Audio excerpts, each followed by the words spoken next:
everybody, and welcome back to this episode 6 of Tales of Escuria.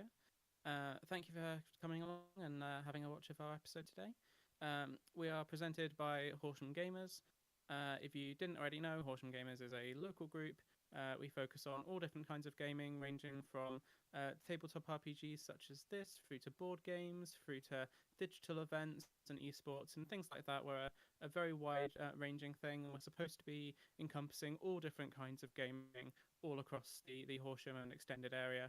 So if you're local to the area and you're finding this through Facebook or YouTube, then welcome, and please do have a look on our website, Horsham Gamers, and search for us on Facebook and Discord. Come and join in, and we can have a nice chat. It'd be lovely to meet you. So, now that's out the way, let's get in properly to episode 6 of Tales of Escuria. Woohoo! So, we left off with a large number of the party having met at Hawk's shop, and in the back section in his private quarters, his tent. So let me just move us over to that map there. Okay.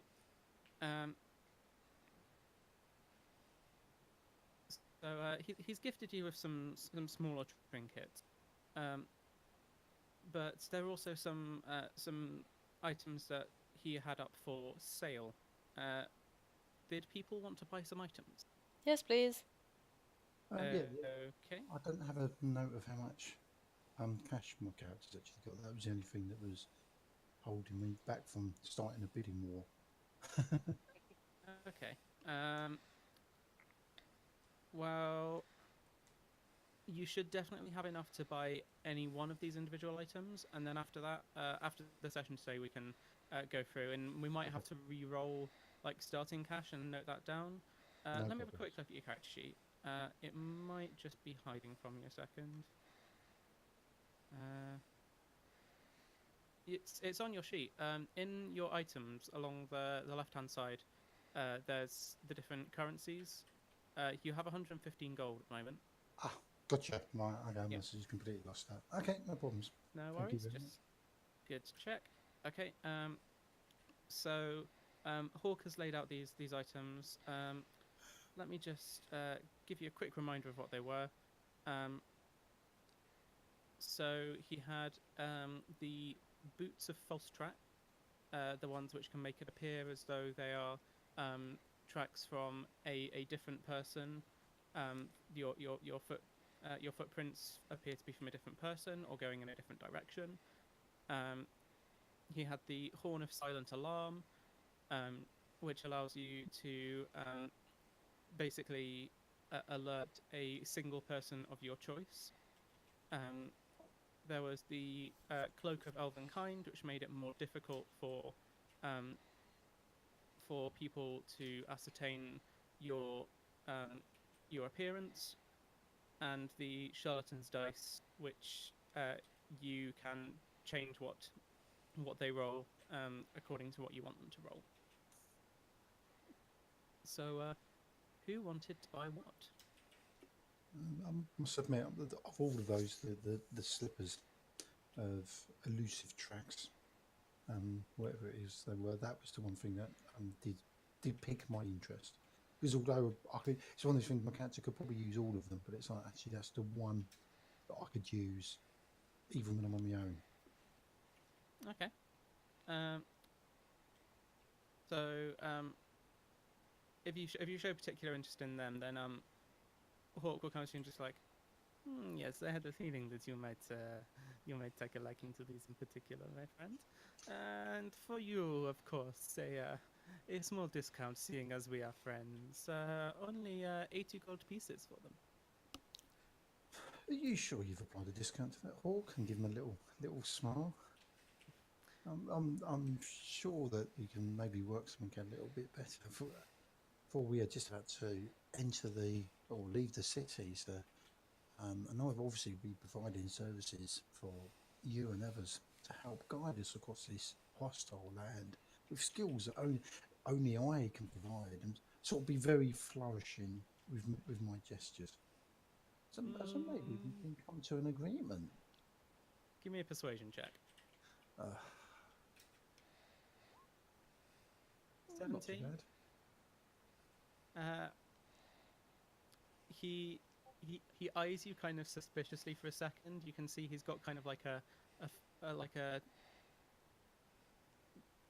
of like a tightly drawn expression. Like he's kind of like eyeing you up and down for a second, and then he kind of breaks into his normal smile again. And he's just like, I could never resist you, my friend. Let's call it 70 gold instead.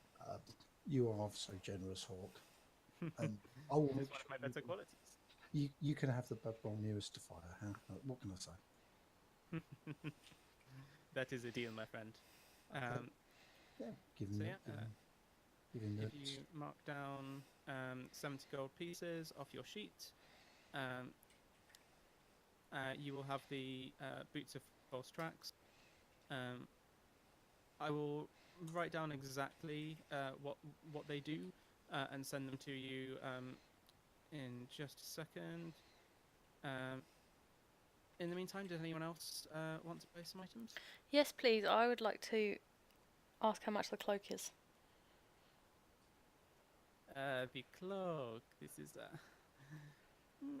the jewel of my personal possessions. I would not part with it were it not for necessity. So you'll understand that such a useful and personal keepsake as this, I would not be willing to part for less than 90 gold. I just sort of look at him and like fold my arms, and I'm gonna speak in our language that I've completely forgotten the name of. Infernal. Infernal, that's it. But Cal, I'm gonna send you what I'm saying on Discord. Okay.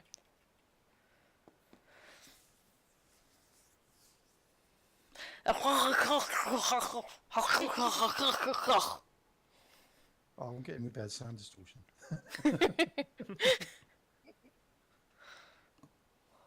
So is that what we hear? Just like this guttural... Yeah.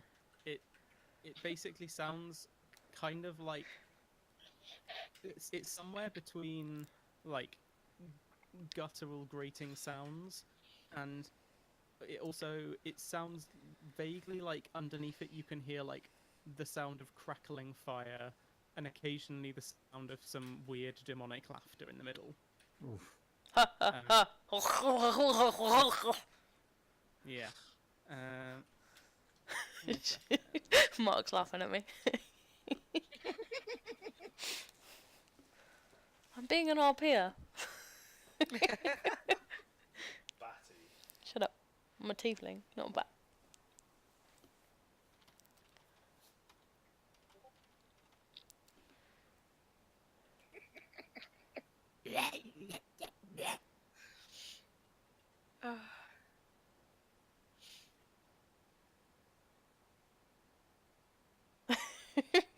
Good luck getting that printed, Tammy.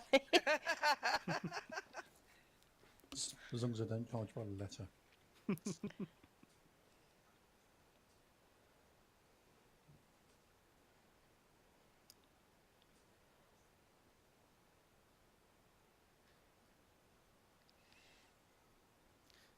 I'm going to say, for brevity's sake, we can just say the things that we were actually saying to each other, and the other players are going to do this thing called acting, where they pretend they don't know what we said. Okay. That's probably going to be helpful in the long run. Otherwise, I feel like this could take a while. So, what did you want to say in return? I was going to say, protection of the highest order. I'm in with House Morava, and they don't want to let me go.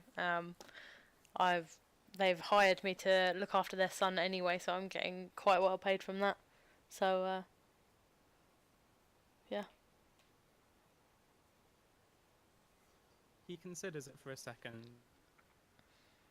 and after a while in Infernal, he says, protection from a noble house. This is considerable. Indeed. Tell you what, Make a persuasion check for me. With advantage. How do I do it with advantage? Just roll it normally, and you take the higher of the two that's Oh, rolled. okay. Persuasion. Nice. 24. Win. Okay. Let me see how much he's going to reduce it by.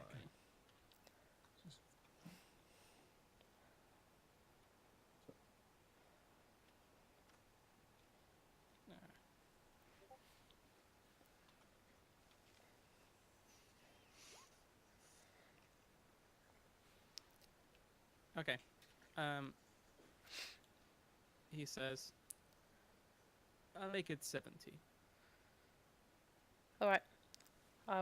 You got yourself a deal. I Very like- good, very good. Hold my hand out to, like, grasp his arm in, like, a handshake. In an arm shake. He grasps it back and then kind of leans in to give you kind of like a hearty arm shake, and then in Infernal just very quickly says, do not cross me, girl. And then he leans back and he's smiling again. I just nod and take the cloak. Okay. I'm just going to type in the chat because it's not letting me copy paste it across properly. Is it in the thing? Can we drag it into our... No, because Okay. these are from Xanathar's guide, not from the standard stuff. Okay, doke. So, boots of false tracks.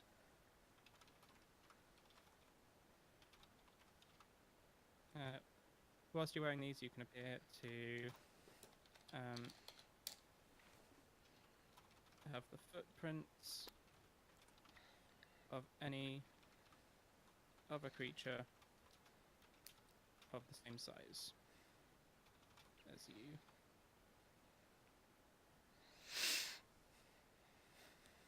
And that's at will. It doesn't have like a per day limit or anything. You can just decide, okay, I want to have the footprints of a dwarf right now, or in the case of you, Gimbal, it'd be like the footprints of a halfling or a dwarf or a goblin or similar. And Ukeda, cloak of elven kind. Let me check exactly what that gives you.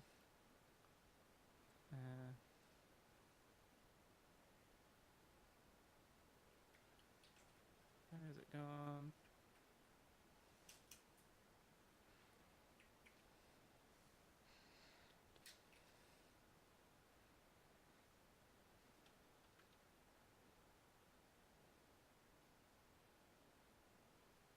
Cloak of elven kind. When it opens. It will give her advantage on stealth rolls. Yes.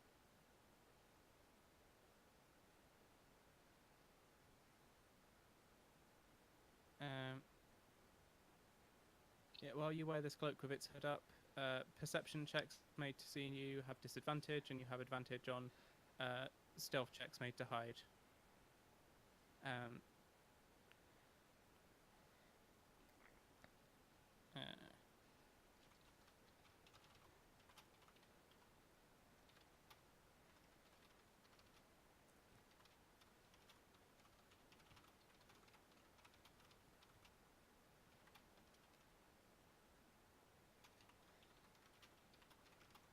That only works when the hood is up, and to pull up the hood uses one action. Okay. Yeah, excuse my horrible spelling there, but that's basically it. Cool. And did anyone else want to buy any of the remaining items? No, all good. Yeah, I think I'll it's do- Tammy left, isn't it? Yeah. I really like my slippers. So I'm wearing my hat of cold head. Oh yeah, I forgot to mention that. I put the cloak on. Yeah. When you put it on, to begin with, it seems to be kind of a little ill-fitting for you, but once you've kind of been wearing it for a couple of seconds, it almost seems as though kind of the seams on it and the shaping of it kind of pulls itself in to kind of contour to your body more effectively. Cool. Okay. And yeah, same thing for you, Gimbal. If you put on the boots, when you put them on, they immediately seem like they're like a couple of sizes too big, but over the course of about a minute, it seems to kind of shrink and contract until it's kind of comfortably molded itself around Oh, your nice. feet. Cool. Okay. Yeah. Well, yeah, because obviously he was organising us to be leaving in about an hour, so just literally waiting. So Hawk, having made a little bit of coin, he sets himself down by the fire, and he takes all of the coin that he's made, and he gets out a tiny little set of weighing scales, and he starts putting them all on the scales, like one coin at a time, and making sure that it's all okay. And he kind of looks up in your direction, Gimbal, and he just says, "Not that I don't trust you at all, friend. I don't think that you're trying to skimp on me, but some of the other merchants," and he does like air quotes when he says merchants, around here try to shave the coins a little bit, and I don't want to be caught out for another person's folly. You understand? Obviously. Oh, cool. But surely I may not be a member of my house anymore, but the concepts of honour and between merchants is one that's ingrained within me. For I could not shirk that if I tried, and give him a really deep bow. But just sort of as I bow, so only he can see just a little smile under my hat, so only he can see it. Okay. Yeah, he catches the little smile that you're giving, and he kind of like he gives you a knowing look, just like Yeah. Anyway. No. Yeah. I know you're checking the coins, and why you should as well. Of course. At this point, there is a violent ripping sound as one of the sides of the tent is pierced through with a sword and is ripping down the side of it. And in between the gap, it kind of does like an X down diagonally one side of the tent and then down the other to kind of create an entryway. And through this entryway steps Victor. Yes. Love this guy. This accompanied by before you. He very quickly does a scan of the room, kind of counting the number of people in here, and eventually his eyes rest on Hawk. And he's just like, Hawk, I should have known that you were involved in all of this tiresome spying business. I always suspected you were crooked, and well, it seems I was right. Now, there's one of two ways that this can go.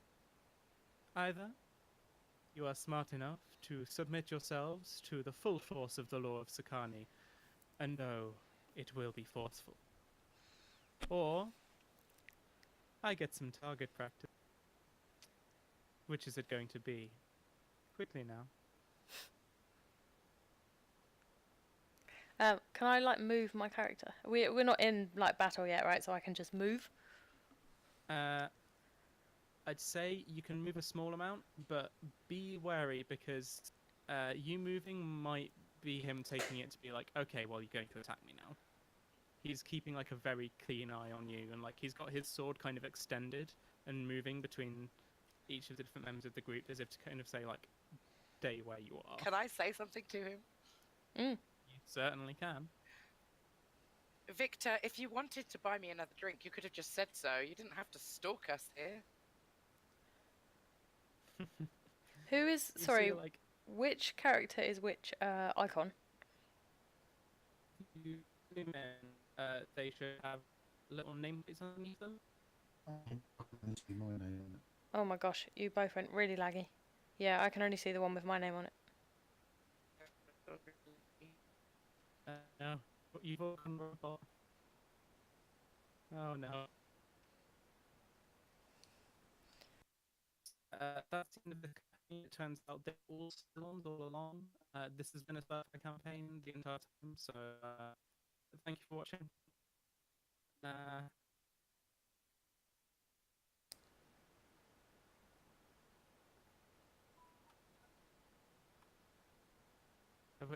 Is anyone back yet? Yeah, I'm here, but it's super laggy. Yeah.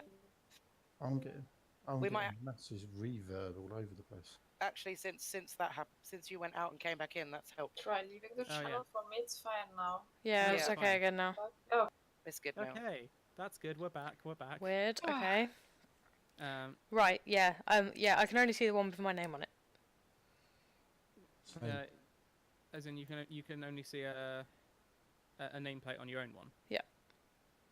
Okay. Well, I'll run through them quickly. 'Kay. Kada, you are there. Yep. Vixen, you are there. Gimbal is here. Rushing Hooves is here. And Hawk in the middle. Hawk is here. Yeah. Okay. Thank you. And Vixen. Oh no. So nice to, next time, the made for make it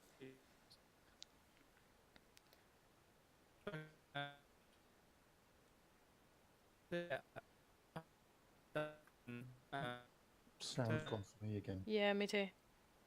Cow and Tammy are both like lagging. this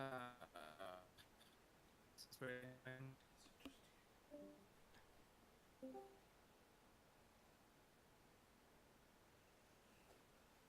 You definitely don't have any videos playing or anything.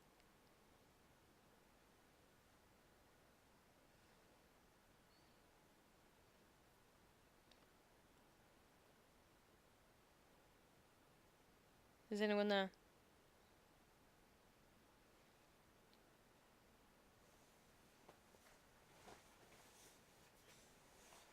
Can you guys hear me? Oh. It's booted me.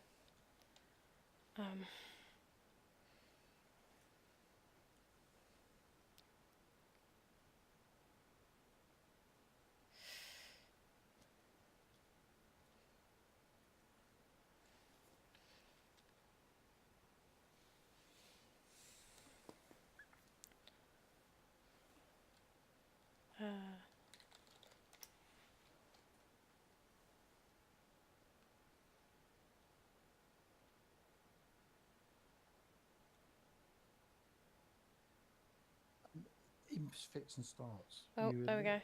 I'm back. You hear a little bit, then it all starts. Yeah, the green. start It's gone green again now. Oh, it's gone green now. Yeah, Okay. I was Yeah. out, but I'm now back apparently. Okay. I don't know what's going on with it at the moment. Okay, I'm gonna make the most time we do have. Okay. So Vixen, when you say that, like, you see him kind of glance over to you for a second, and he's just like, "Oh, I'll make sure we have plenty of time for a thorough interrogation later on," and drops you a little wink. Giggity. But then immediately goes back to like stone-faced at everyone else in the room, just like, It's alright, guys. He likes me. Okay, great. Well, then you can talk to him. If he likes you, you need to try and persuade him to not attack us. Why is it, Victor, that you think we're spies? Was it? Listen, it's very simple. We have been paying particular attention to persons of interest for quite a while now in relation to some illegal activities. This one here, and he points his sword down towards Hawk, has been at the center of a vast web of various different enterprises. And this one here, and this time he points towards Gimbal, We first picked him up on our radar when he was entering Sakani along with a travelling caravan. We've been keeping a close eye on him since, and it seems that he has led us directly back to the individual in question. Now, I think it would be stupid to assume that this is all some coincidence. So, if you are truly innocent of these crimes, then you would have absolutely no reason not to just lay down your weapons and come with me peacefully and submit yourself to the justice of Sakani. If you aren't guilty, you have nothing to fear. Am I right in thinking I'm sort of standing by the entrance to the tent? Yeah. Sort of just have just a quick glance over my shoulder to the left to see if there's any movement out there of guards or anything like that. Give me a perception check. Oh, better open the character sheet again. Work. Oh, no, wrong one.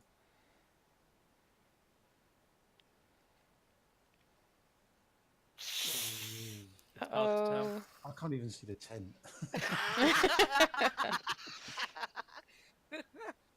You have like a quick glance, but you know, part of the whole enchantments that Hawk has put on this tent mean that it's difficult for people to see in through the entrance, and equally difficult for people to see out through the entrance.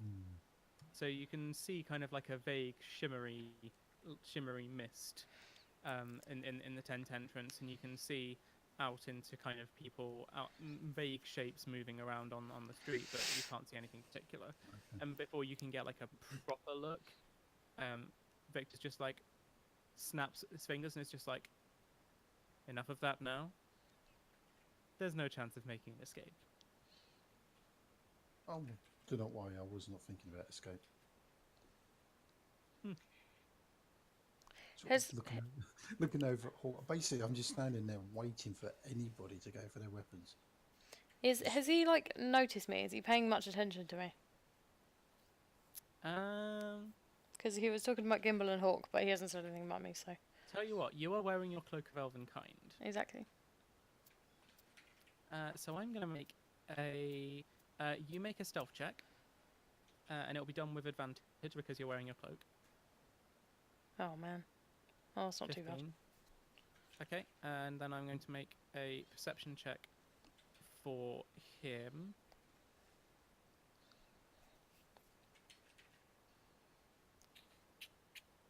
Yeah, he's definitely noticed you. He's able to kind of you can tell that he can see who you are properly.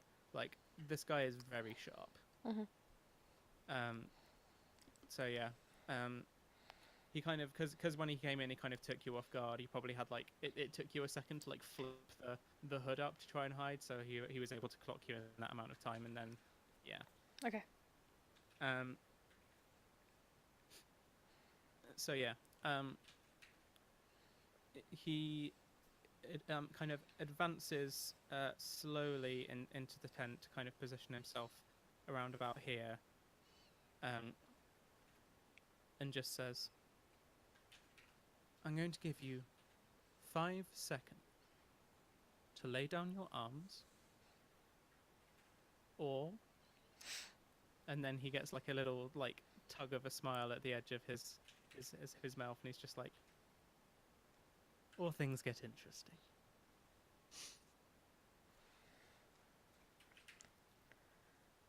5. Okay, I'm gonna move towards the fire and like pour myself more tea. You And- move towards the fire. Because that's where the teapot is, isn't it? That is where the teapot is. So the person who is like threatening your life and has told you not to move. Oh, I suppose. I was just gonna offer him some tea and try and like do it that way. Has anyone else got any ideas? We've got like 4 seconds. Come on. Victor, maybe there's a way we can settle this amicably. 3. Make a persuasion check. with disadvantage. Oh, Man. you meanie! Where's my persuasion gone? Oh, this is gonna hurt. Okay, it's not too bad, but It's pretty bad. Could be better. could be worse. Ah, I really don't want to see your handsome face ruined. 1. Hang on. I just need to read something. 1 second. Okay, 1 second. read the thing. I'm reading the thing. Oh, I can't. Hold on.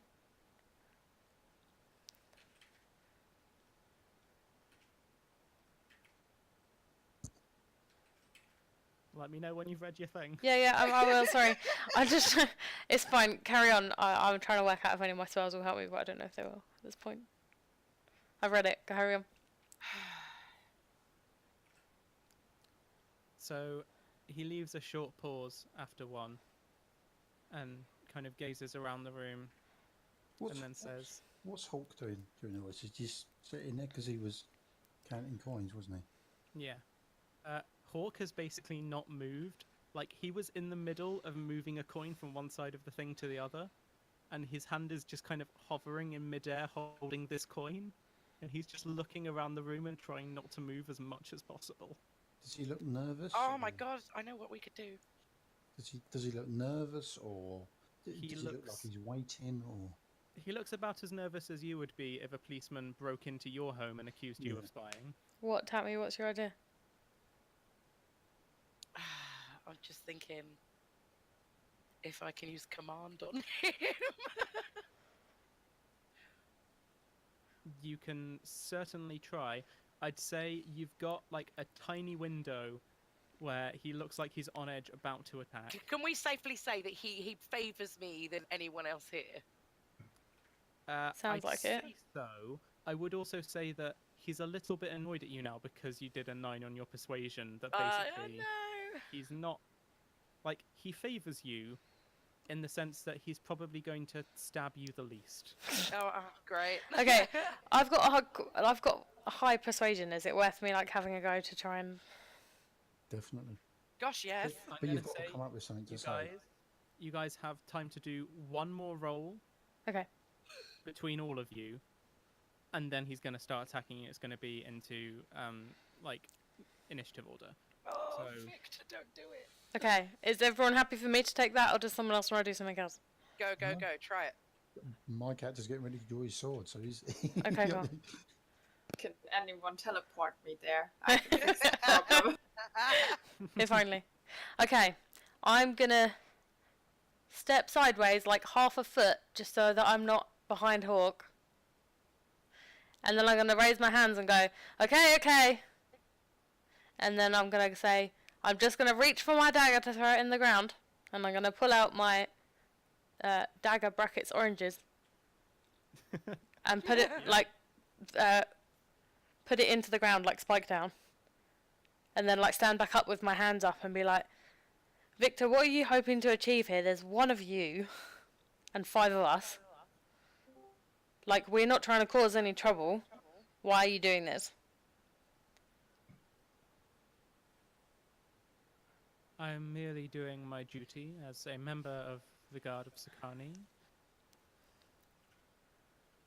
I am bound to investigate criminal activity wherever I see it within the city walls. Okay, well, I'm merely doing my job. you know, we've got your friend here and you've done your investigating and stuff. We're not causing any trouble. You've got no reason to try and arrest us.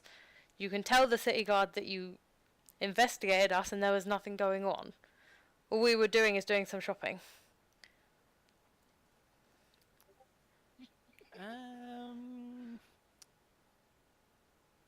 If you could make me a deception check there. Dude, come on. You really want Victor to... I mean, you were telling like a complete lie. It wasn't a complete lie. All we I were mean, doing was you are some correct shopping. in the sense that you are currently have just finished doing some shopping. Exactly. So that wasn't Also a lie. discussing the fact that at least 2, in fact now 3 among you are members of a dissident political group. And you are trying to organise smuggling someone illegally out of the city who is currently wanted for, like, a terrorist attack, and also you are wanted for a terrorist attack. Yeah, To be but fair, he didn't actually ask, "Are you members of this distance No, he didn't. society, and are you trying to smuggle people out?" So she didn't lie. I didn't lie. She didn't tell you. Just didn't say I'd say anything. saying the word "all we're doing is some shopping" when you are definitely doing more than shopping No, is a lie. no. Right at this moment, we are shopping. And I was going to pour myself some more tea before you bloody well ripped the tent and bodged away in. Okay, in which case it would count as a half-truth, in which case I'd give you advantage in your deception check and you've still got 11. You're Damn not it. going to get out of that one. It was worth a try. You should never argue with the DM. No, please do. I love when players are I tried, you You guys. have a chance of Because winning. then DMs make it worse. It's great when the No, players are- I'm not going to make it worse. It's going to be the same as it was. It's Oh. better. Plus, we Generally feel justified. Yeah, if you have an argument that you believe that you can make for how a role was unfair, then please do tell me. It was so unfair, it should have been persuasion. Mm, Can I do a charisma on him? define do a charisma? So Bearing in mind, you'll have to play it. if I can charm him, can I technically use a charisma roll for that because it's higher? You might not want to do that because Alright. drow are resistant to charm, Ah, so it no. would be at disadvantage. Oh, And anyway, I said you get the one roll. You've done the one roll. yeah, we I have done have, that one. yeah. Oh. Okay, He's initiative. not currently attacking because one of you at least has laid down your weapon. Have they? All right, Yeah, I did. put my mace down. I've put my mace down, and I've taken my slippers off. Oh, not the slippers.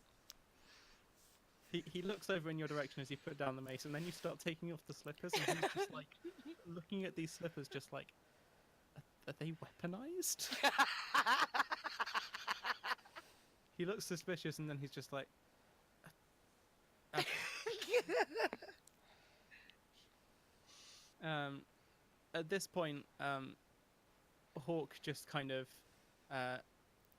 reaches into one of his pockets, and like he appears to, like, his hand goes like further into this pocket than you would expect, like an arm to be able to go, and then he pulls Mary out like Poppins an pocket. entire full-length sword, and then just puts it down on the ground. He's just like, see, we are old friends here, I think. Gimbal, do you lay down your weapons? I don't want to. So everyone's laid down their weapons apart from me. Everyone has laid down a weapon, yeah. Yeah. Rushing Hooves takes off like the huge scroll that he's holding, like on like a little holster on his side, and then lays it down on the ground, like very carefully.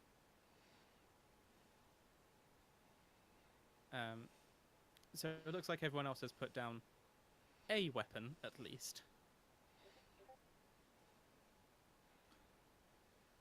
Reluctantly, take my bow off and put it on the floor. Once you've all put down your weapons, he seems to kind of like loosen his stance a little bit. He's just like, see? Now that wasn't so hard. Now, I believe it's high time that I took you to go and see the Sword Warden. He will decide whether you are guilty or innocent. You will be able to make your case. So he's taken us to where, sorry? He's taking you to see the Sword Warden. From my experience before, what is a sword warden? Make a history check. Oh, I don't know if I've got history. Can we all make one? Yeah. Can all make a history check if you like.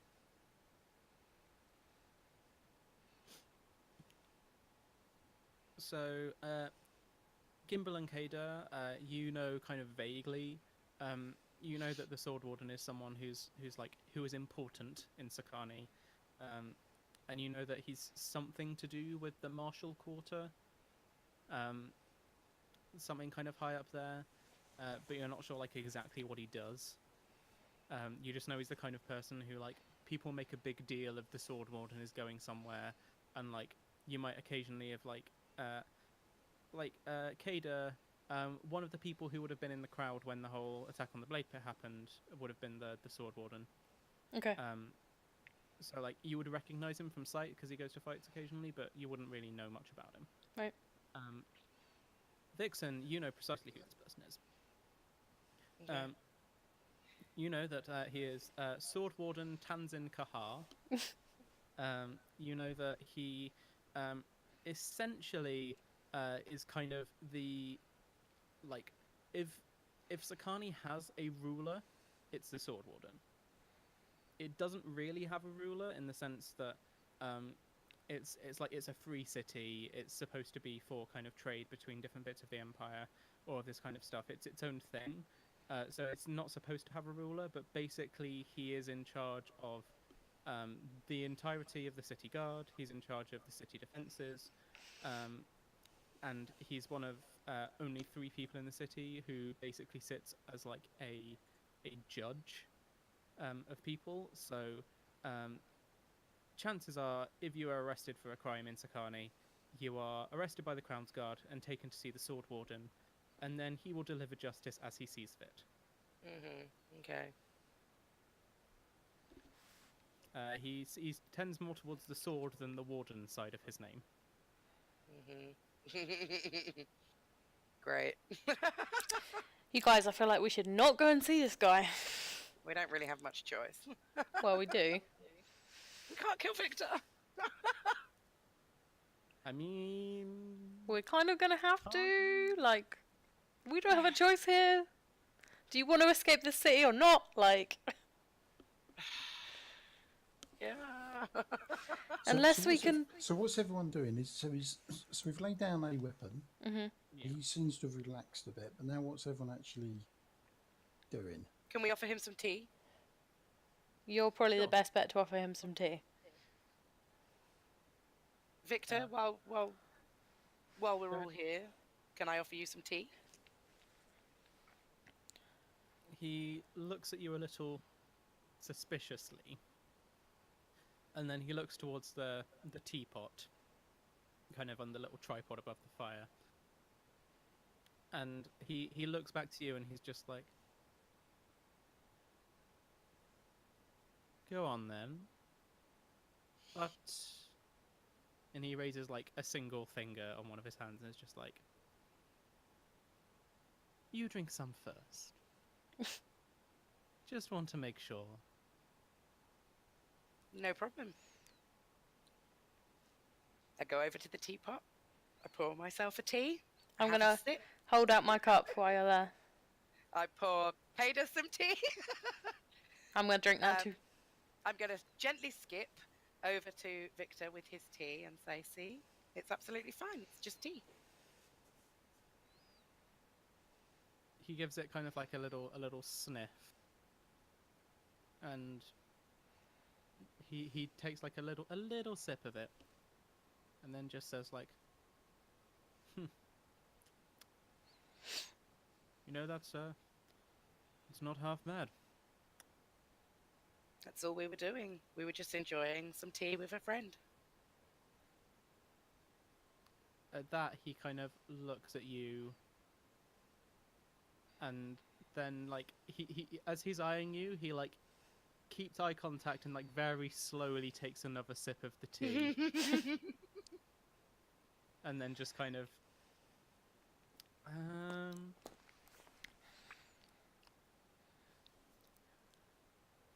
I'm trying to decide. Make a deception check for me, please. Oh, you hate me. Because that Oh, that's not definitely is a bad. lie. That's not too Okay. bad. If it's Deception with- and it's just a straight roll. So deception's fine. That's 16. I'm gonna give him a quick insight check. Come on. Can he get disadvantage because he slightly likes me? I think you should. That is a good reason. Tell you what, he slightly likes you, and you've just plied him with tea, and he's enjoying the tea. So yes. Yes! Yes! Well, Yes, Vixen, yes! Win. Victor, my boy. so he kind of drains the rest of the cup, and he looks around at the rest of you, and he says,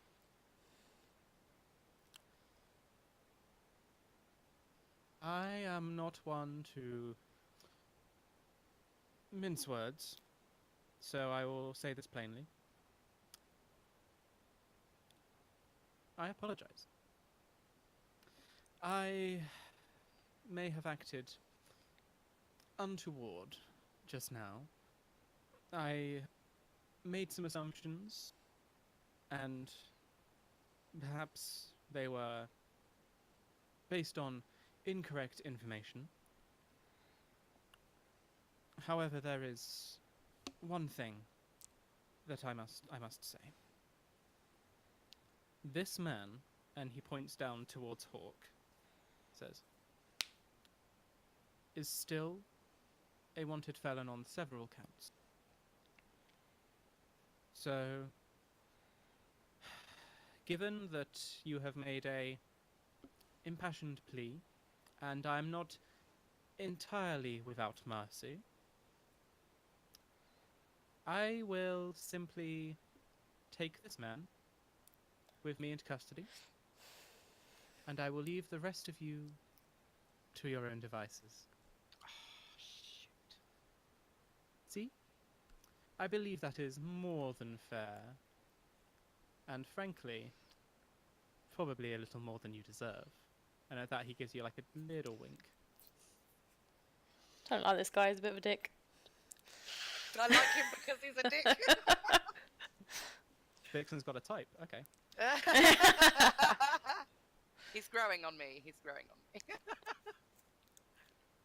So he moves to kind of towards Hawk, and Hawk is at this point like over the course of a couple of seconds, he's gone from "I've got away with it" to Oh, "It crap. wasn't those dastardly kids." So he's walking towards Hawk. Yes, very much looking like he has the intention of arresting him. Hawk starts to kind of like he's still kind of like crouched down by the fire, so he starts to kind of scrabble away like backwards on like his hands and feet. But Hawk's sword is by him, isn't it?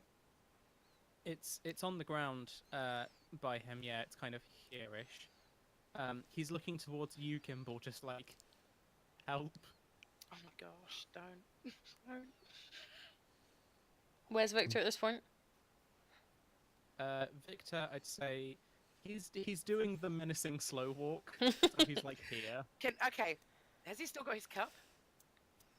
Yeah, I'll say he's still got his cup in his he's got his sword in his right hand and his cup in his left. Victor, let me take that cup from you. I walk up to take the cup. Mm-hmm. I give him a peck on the cheek. And I whisper in his ear in Abyssal, and I'm going to send it to you. I'm actually just going to put it in the group chat. Okay.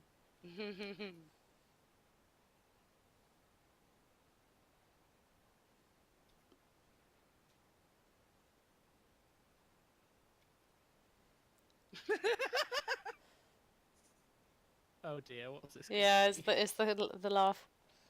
Sorry. Now I'm just worried.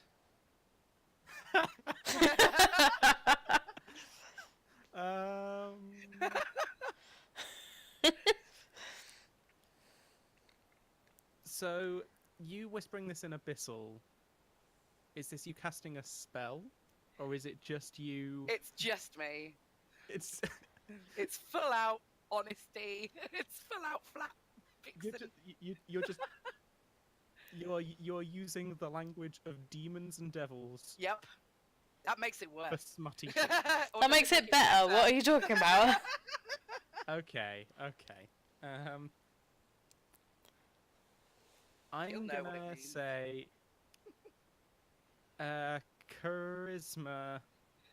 Oh, come on, don't fail I'm me. gonna say with advantage because you've already convinced him of one thing now, and he's kind of digging the whole demon language thing. Oh you my god. Oh. Well, Oh, what do you no! So when you give him this peck on the cheek, like you go to whisper that in his ear, and he basically like, without even like looking towards you, just kind of like puts his arm out and almost kind of elbows you out of the way, whilst like Oh, shoving the cup Wow, towards you at the rude. same time, just like, thank you, dear. Oh, Victor, nuts. leave him alone. I He's just continuing his slow walk. He's not listening to you. draw my short sword. Leave him alone. I'm gonna move up here a bit and draw one of my daggers. And repeat, leave him alone. Move forward a bit. Can I quickly say, if we attack now, do I get an attack of opportunity because I'm behind him? Yeah. I'd say yes. You would get a. Let me see. We'll say you are directly behind him, like 5 feet. So yeah, you would get you'd get an attack opportunity if he tried to move away from you.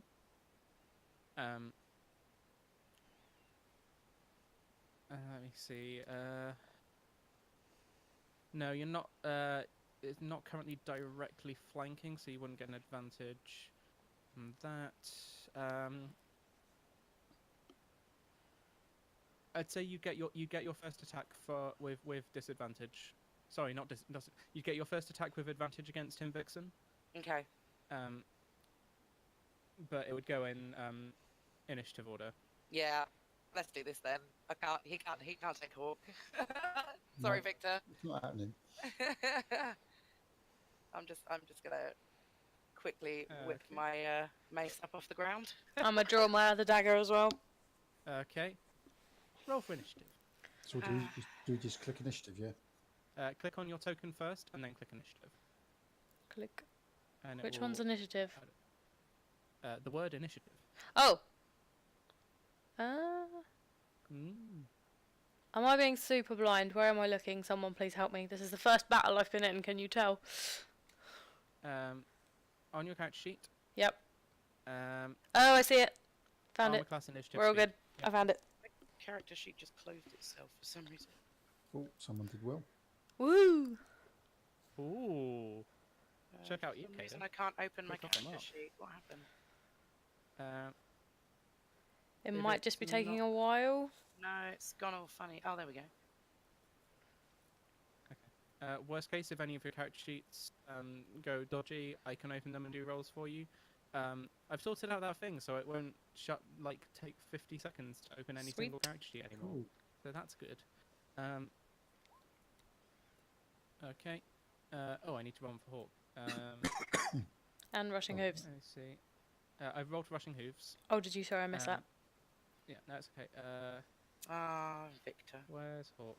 It was nice knowing you, buddy. If only he'd listened to my seductive words of evil. I know, right? Okay. Oh, Hawk rolled very well. Wow. Um, He Right. rolled even better than me. he did. Damn it, Hawk. So put that in descending order. So the first person to get an attack is going to be Hawk. Let me see. What does he want to do with his turn?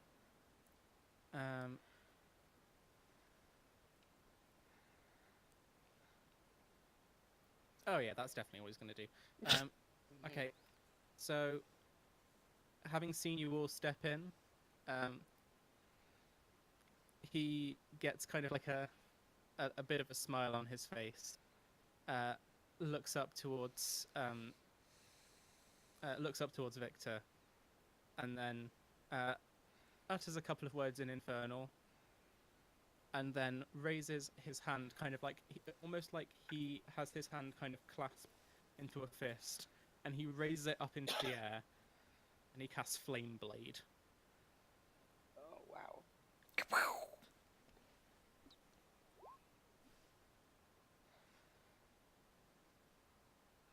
Okay.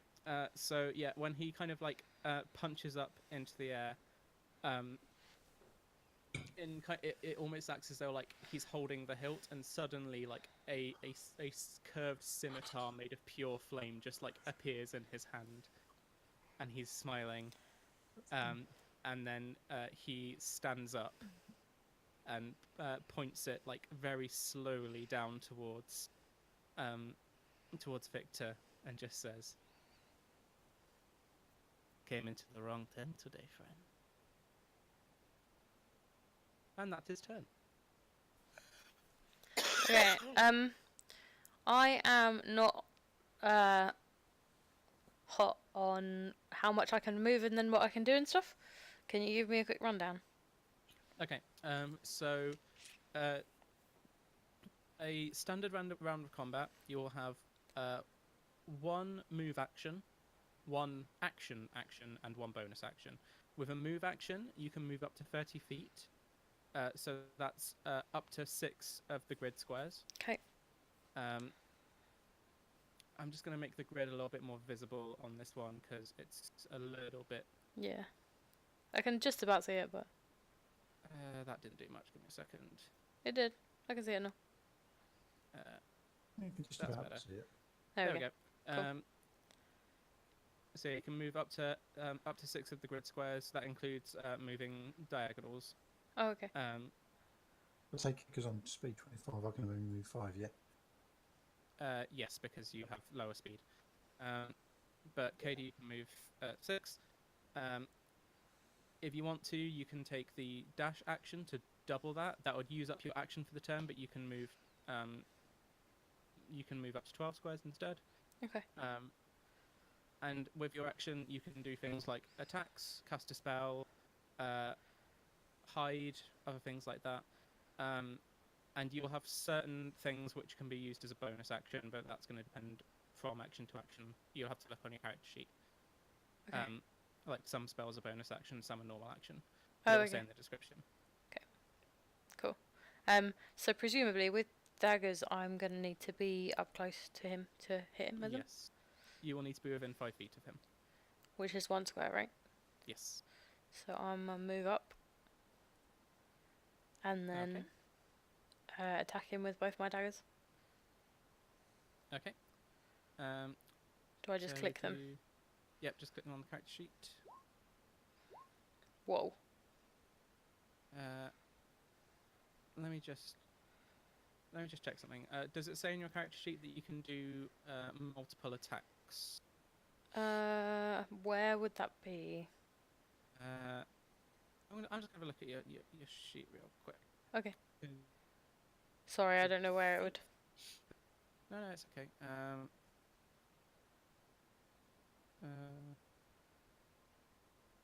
No, it'll be in the core section.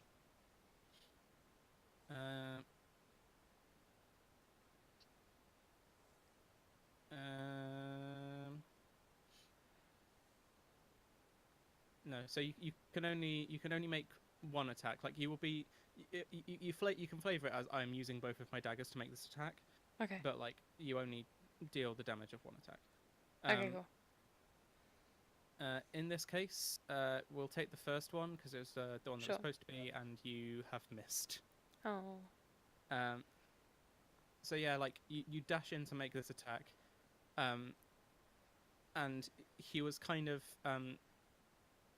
he was expecting this kind of action from you. He'd been keeping half an eye on you, so as you're about to make this attack, he still has the cup in his hand, and he just basically chucks the cup, and it hits you in the face, and you like it blinds you just for a second so that you miss your mark. Okay. And also now your face smells vaguely of peppermint. Oh, I'm okay with that. Okay. And you also have a bonus action this turn. From looking quickly at your character sheet, you have extra stuff that you can do with a bonus action. Because you have the cunning action thing as part of So your I class. can dash, disengage, or hide. Yes. If you wanted to kind of get out of his range again so that he can't attack you. Oh no, because you've already used your movement. Basically, you can't use any of those at the moment. Sorry. Okay. So yeah, I won't do a that's bonus action then. cool. Okay. Which brings it to Victor's turn. Oh, good. So, Victor is going to make a counterattack at you, Kada. Going to attack with his short sword. Does 18 hit your armor class? What's your armor class? 12. So yes. 12. Yeah, it definitely hits. Okay. Ooh. He Ouch. does 10 piercing damage to you and 8 poison damage to you. Is that normal? The poison damage, does that go on the same as normal damage? Yes. That reduces me to 0. Oh my. Ouch. Yeah, you are immediately unconscious. Cool, okay. Having like immediately just downed you in a single attack, he looks at the rest of you around the fire and is just like, I told you things would get interesting. Now, one last chance. Lay down your weapon.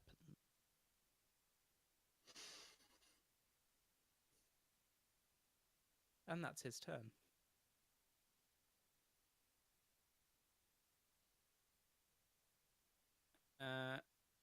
This brings it to Rushing Hooves' turn. He has no intention of laying down his weapons. Good, not the only one then. So he quickly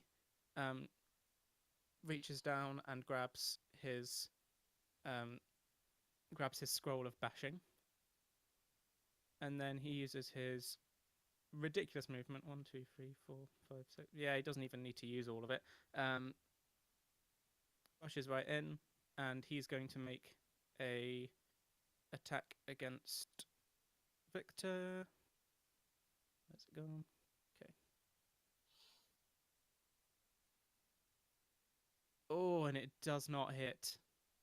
Oh, hang on. No, it does, because he's flanking with the body of Kada, and also with what's it? And with Vixen, yes. So he does, because it's with advantage.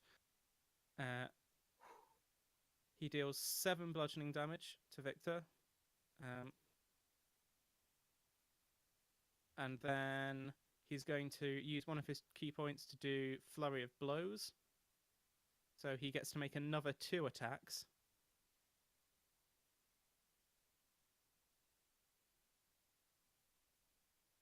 That one hits. And that one hits. Oh, nice.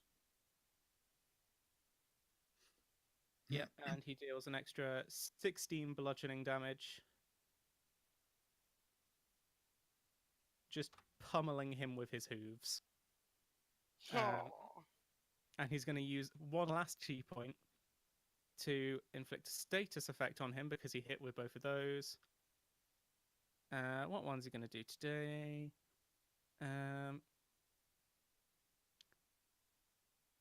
Succeed on a dexterity saving throw. Okay, so he's going to make him do a dexterity saving throw.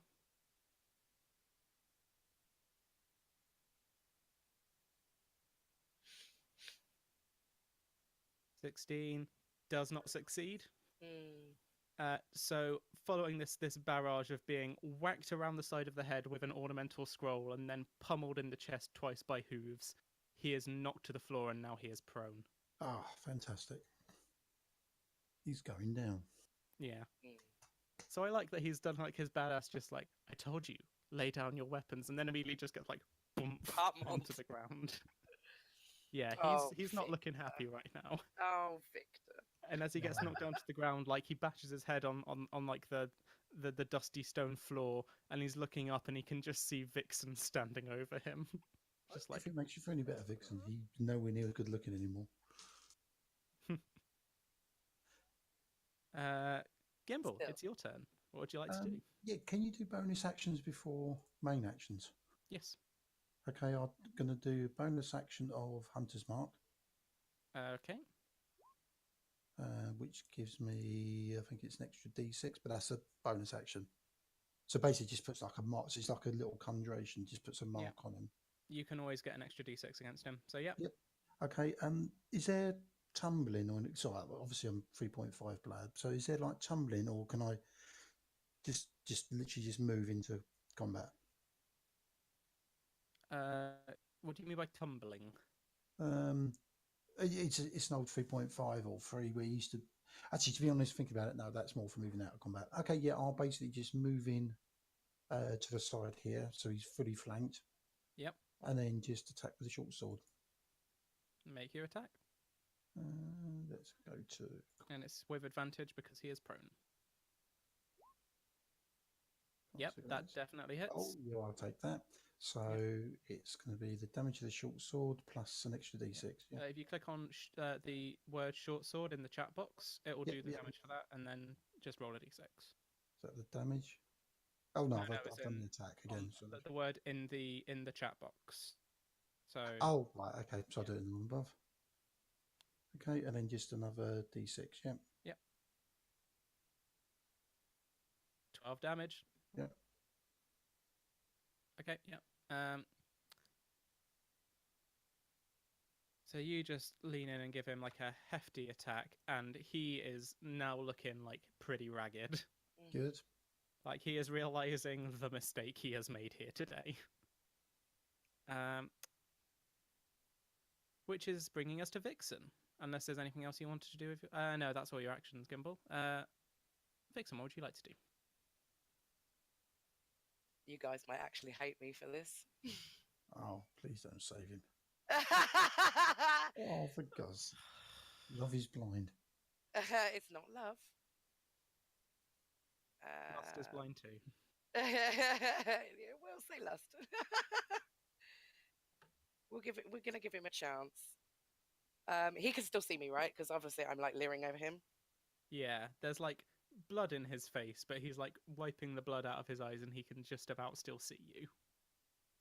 I'm gonna lean in really close, and I'm going to say to him, "Does it hurt?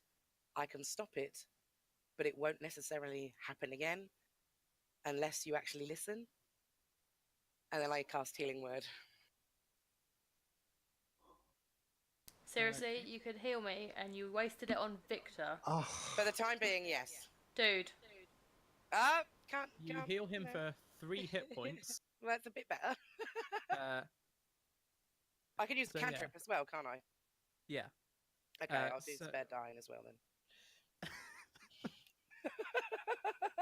Spare the Dying doesn't work on him because he still has hit points. Oh, okay, yeah. But you would know that, so you wouldn't cast it, so we're going to ignore that. Okay. You could cast it on a party member, though. I could, yeah. Yes, you could cast it on the party member that's within reach. I'll do that then. That's a good idea. Thanks, I appreciate it. You're welcome. Okay. So yeah, Kada, you don't feel anything particularly, but you kind of come to like just a little bit. Like everything went dark, and it was like walk towards the light, and then suddenly it was just like, oh, I'm just like asleep. So yeah, you've reached down and you've cast Healing Word on him, and basically what that's done is you've reached down with like a glowing hand and placed it upon him, and then like one of the minor bruises on his cheek has just gone and is fine again. He can barely tell the difference. Ah, never mind. And he's just looking up at you, and it's just like, it could have been a lot worse. like he has hate in his eyes. Oh, damn it, Victor, you bum. Uh, you have movement if you'd like to take it, but if not, then that's the end of your turn. Yeah, end it. Cool. So that brings it to Hawk's turn. Hawk is going to run in with his flame blade, and he notices as he's running in you casting this healing spell, and he's just like, I do not understand you. And then he's going to make an attack with the flame blade, which, let me just find it again.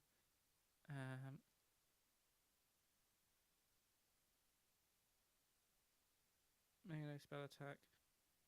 Okay, so that's going to be a Nightfall with advantage, so he hits, but only just, and he's going to do 3d6.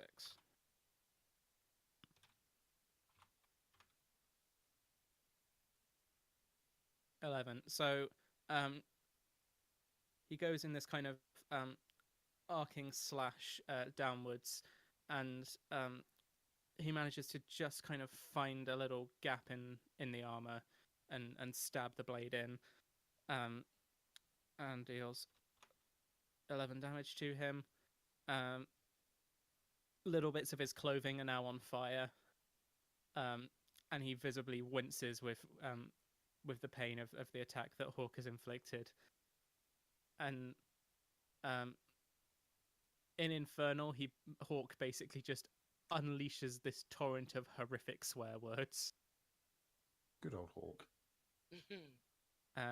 And that's Hawk's turn. Kada, you are unconscious on the floor. Yeah, I can't really do much. Yeah, that's Kada's turn, Cool. At least she's not being dying. unconscious on the floor. Oh, actually, Kada, roll a d20 for me, just a straight d20.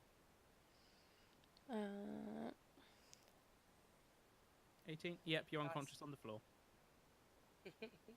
Was that a death Oh, check? really? No, you don't have to make death checks because you are stable. What was that? That was basically, if you are unconscious, this is a house ruling thing that I've stolen from someone else. You can roll a d20 every turn, and if you roll a natural 20, you become conscious again with 1 hit point. Oh, okay. But yeah, you're unconscious on the floor. It's fine. This brings it to his turn. He is going to use his movement to painfully and wincingly push himself to his feet. And he is going to make an attack on... I think he's going to attack Rushing Hooves, because he sees him as the biggest threat at the moment. So let's see, what does he do? He's going to use his multi-attack, and he is going to attack Rushing Hooves twice. Ouch. And against Rushing Hooves, let me see his AC. Hits both times.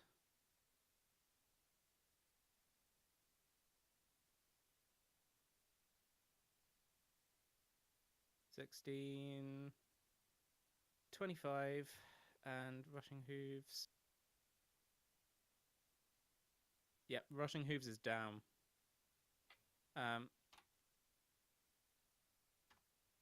So, after managing to push himself to his feet, he seems to be kind of wobbling a little bit. His vision seems to be a bit blurry, but then using his short sword, he does almost like he did with the tent entrance. He does like a slashing X downward and then upward again in the opposite direction diagonally, and cuts into kind of Rushing Hooves' chest, and Rushing Hooves falls to the ground, unconscious. So that's Rushing Hooves' turn. Rushing Hooves has to make a death save. Um, no, Rushing Hooves does not have to make a death save because I made this ruling ages ago. That if you are not currently there for a session, your character cannot die in the session, because that would be mean. So Rushing Hooves is unconscious. I've done that We before. leave it at that. Yeah, no, it's not a fun time to be like, "Hi, welcome back. Your character's dead." Yeah. Well, Um, what are you giving me some D6? um, so Rushing Hooves is unconscious, but he's stable. Gimbal, it's your turn. I'm looking at Vixen as that's what happens when you heal Drow and then slash at Victor. I roll my eyes. Okay, make your attack. Yeah, admittedly, on that, this is why I miss and go down myself because I've got incredibly bad hit points. But hey, well, he's going to go down with style. Oh, that's not. Can I have advantage? Yeah, you are flanking. You do get advantage. Hey, so I hit. Obviously, the hunter's mark is still going because he's not gone unconscious yet. Yep. Okay, so and then another 11 points. Okay. Yeah, he's looking real rough at this moment. Like, there's kind of blood dripping down. Like, his sword arm, you can see that there's like a running river of blood that's dripping down, from like the end of his fingers, and parts of his clothing are still on fire. There is like a humongous bruise on his face. Like, he is breathing heavily. What sort of things can you do as a bonus action? I mean, can you stabilize someone at all, or is that a standard action? Or, That would be a standard action if you have a healer's kit. okay. And would both? I mean, both of your comrades are currently stable. Oh, right. Okay. Well, it's Yeah. more okay. My character would just look at oh, I've forgotten his name already. Russian who's just have a quick glance to see because he doesn't know if he's stable. We just saw him chop down big time. But okay. Yeah. Yeah. Looking at the floor, like you can see that he's unconscious, but he's still breathing. Like, Yeah. Good. everything seems okay. Well, okay is relative, but he's not dead. So yeah. Anything else you want to do with your turn? No, that's it. I've done as much else I can do. I've used all my spells up, unfortunately. Okay. This brings us to Vixen. With a disgruntled sigh, I shift into my fox form. I'm going to leap on his back, claws in his shoulder, and very slowly sink my teeth into his neck. That's more like it. Which really didn't go as well as I thought it would. Oh dear. Okay, so you jump on his back, and he kind of it's almost like one of those like judo tosses where he just kind of like takes your movement and just pushes you. So you end up like in front of him instead and push Hawk back at 5 feet as he has to jump out of the way. You manage to land on your feet, but yeah, he's kind of just basically judo tossed you over the top of him. And he's looking you in the eyes, and it's this mixture of like, I will fight you to the death, and also please don't hurt me. Didn't leave us much choice. I tried. You still have movement if you'd like. Though, if you'd like to move, he would get an attack of opportunity. He on you would, at the yeah. moment. No, I'm going to stay right here between him and Hawk. Okay. Which brings it to Hawk's turn. Hawk just kind of taps you on the shoulder and like steps beside you and is just like, "Excuse me." And then he's going to make an attack on Victor. Let me see. What does he want to use?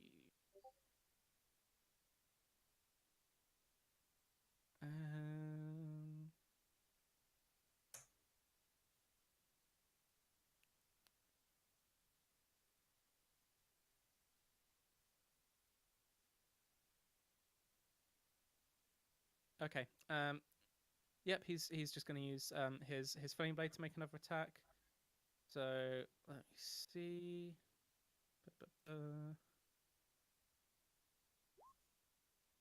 And he misses. Ow. He goes in to try and use the flame blade, but this time Victor's on his feet. He's fighting for his life, and he manages to definitely at the last second, like his cold steel meets burning fire, and he manages to repel the attack. And he's staring down Hawk. Um, and I think that's. Let me check just one thing for Hawk. Okay, so having missed, he's just like, was worth a try. And he's going to cast Firebolt. And that misses as well. Oh Oh. boy. So he throws this bolt of fire, and it goes rocketing past Victor, who kind of almost like Matrix dodges under it. And it goes rocketing into the corner of the tent, and the tent is now on fire. We're snatching defeat from the jaws of victory at this rate. We come to Kada. Kada, roll me a d20, please. Yeah. 15. You're having a real nice nap. It's such a good nap. I'm just like super chill right now. Yeah, it's a real good time for you. This brings it back to his turn, and I am going to make for him.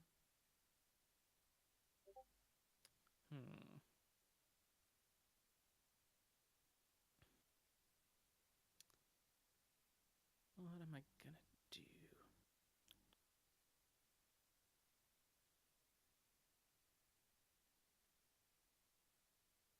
$16. Okay. So he looks around at you all, and realizes, like, He's going to bolt. I'm pretty beat. They're pretty beat. This could go either way. I imagine he won't be able to get away very fast. We've got an attack of opportunity if he does. Yep. Yeah. He is going to attempt to bolt, which means that Gimbal, Vixen, and Hawk all get attacks of opportunity on him as he leaves. Cool. So he is going to attempt to leave. So each of you make a melee attack of your choice. Hawk is going to as well. Can I try and jump on him again? If you want. That would be nice. Gimbal, you definitely hit. Okay, I'm jumping on him again. I've still got the hunter's mark on him as well. Yeah. Stuck my fangs into his shoulders. So that's 12. 12, 15 including Vixen. And let's see what Hawk does. Oh, God, I hope he goes down.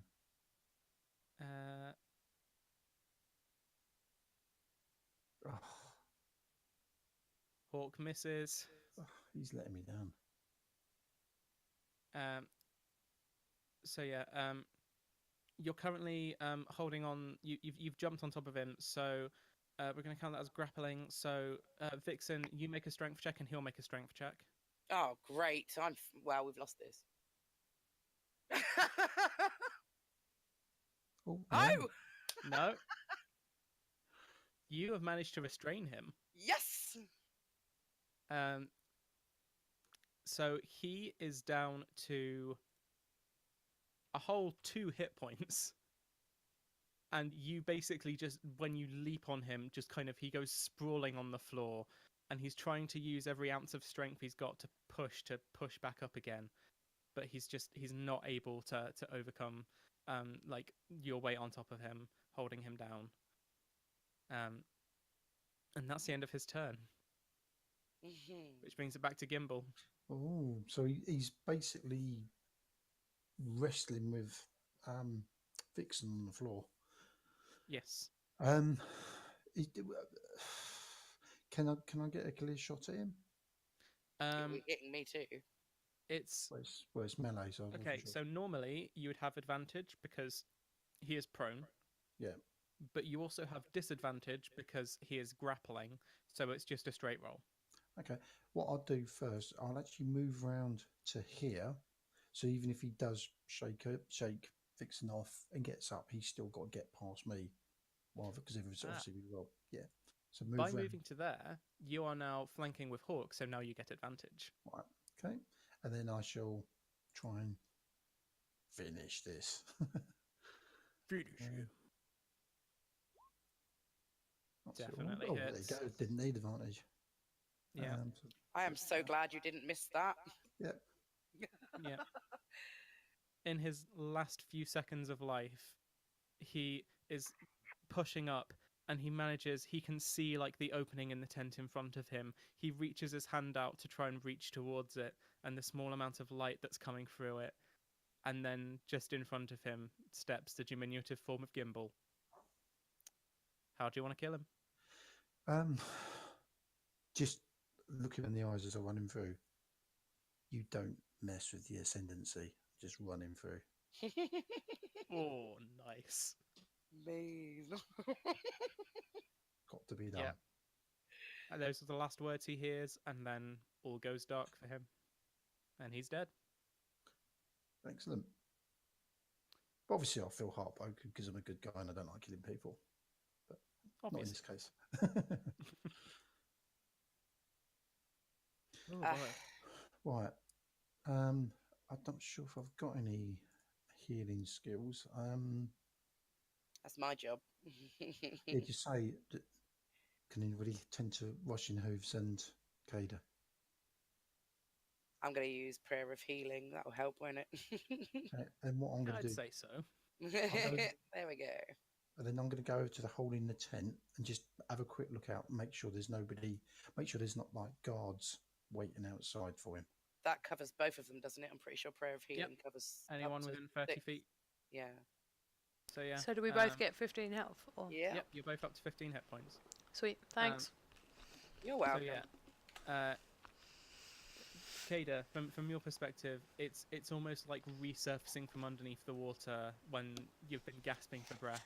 You're just kind of like, and suddenly you're back up, and looking down, like you can see like 2 like gaping wounds in your chest that just seem to close up by themselves. For a brief second, you can see the wounds that would have killed you. I'm just gonna like sit bolt upright and like pat down my chest and be like, what did I miss?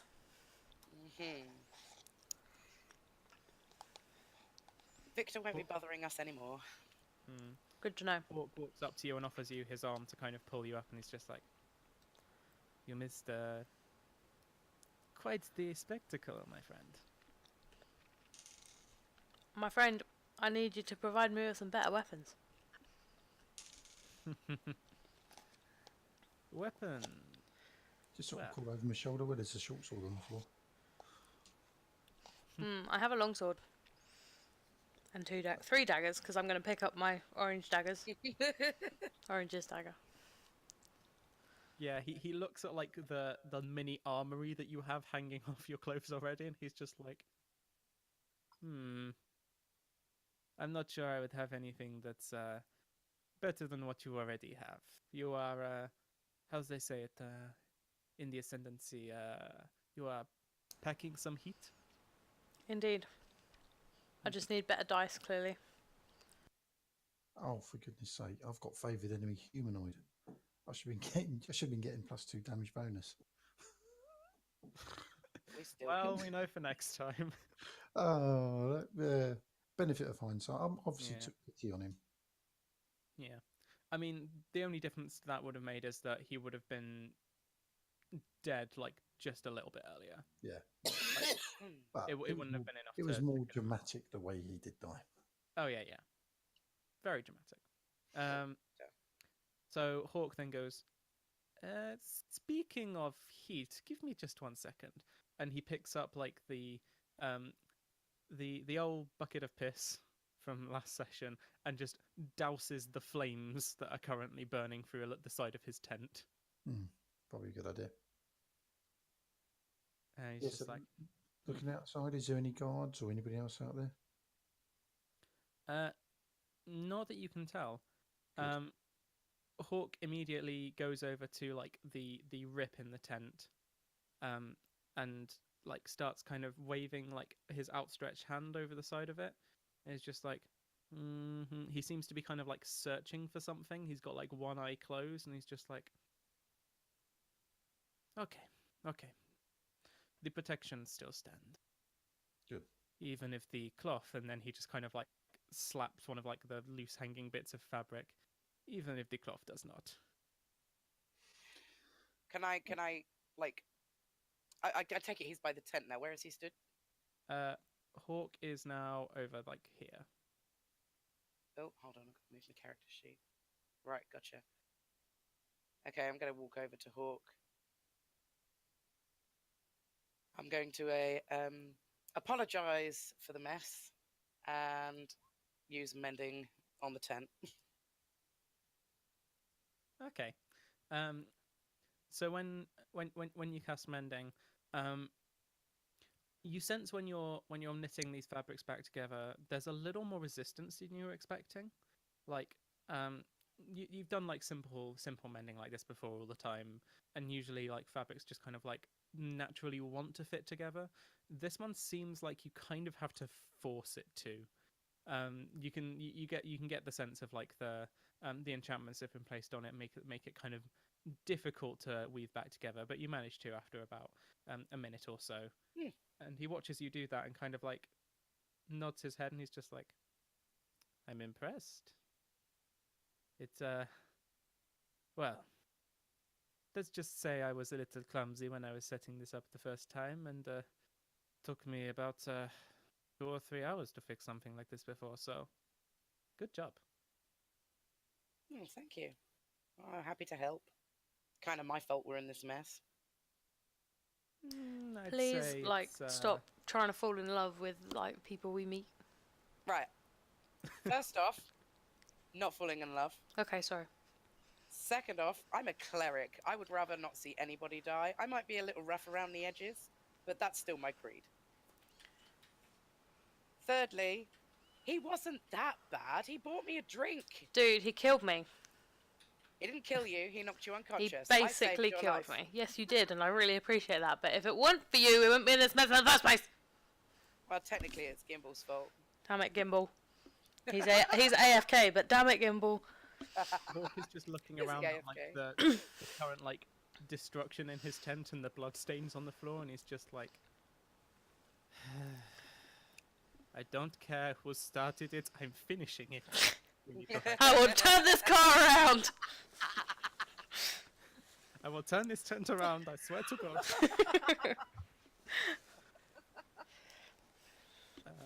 And that's where we're going to go to break. Okay.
Hello, everybody, and welcome back to part 2 of our episode today of Tales of Escuria.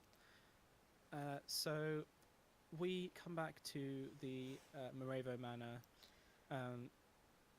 The first shot that we see is kind of a low shot from kind of down on the ground, and we can see just kind of splintered wood and running blood and general carnage that's been wrought all over this room.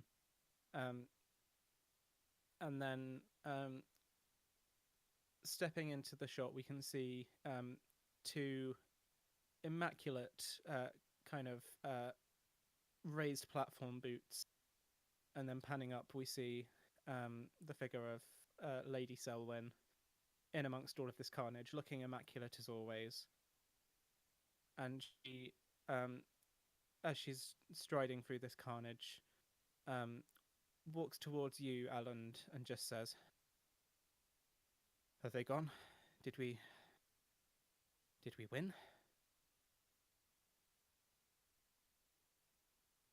What's the spider doing there? Is it still alive or? Let the spider be alone. It's Okay. still alive, but it's like it's subdued. It's not doing anything. It's just backed into a corner. So yes, I guess so. Who they were or why us? I have my hunches. Give me a second.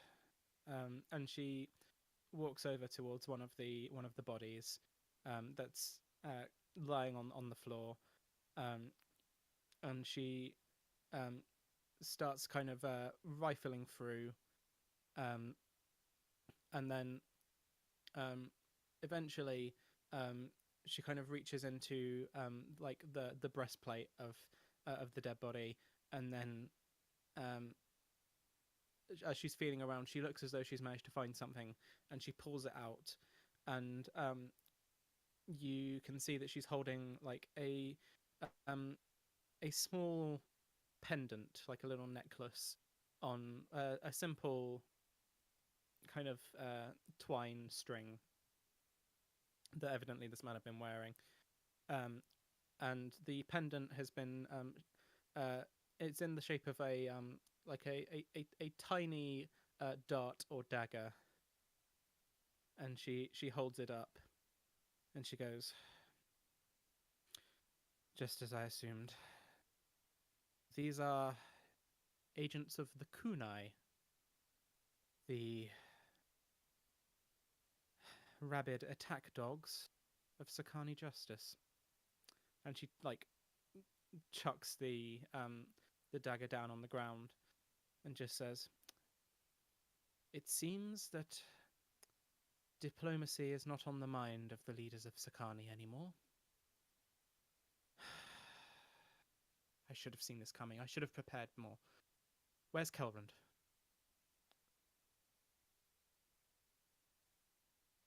When I'm hearing the question, I'm looking down to the floor. She looks over towards you, looking down at the floor, and she looks back towards you, Alan, and is just like, "Where is Kelrund?" Well, we can say that things happen in the last 20 minutes. You that one of these giant spiders just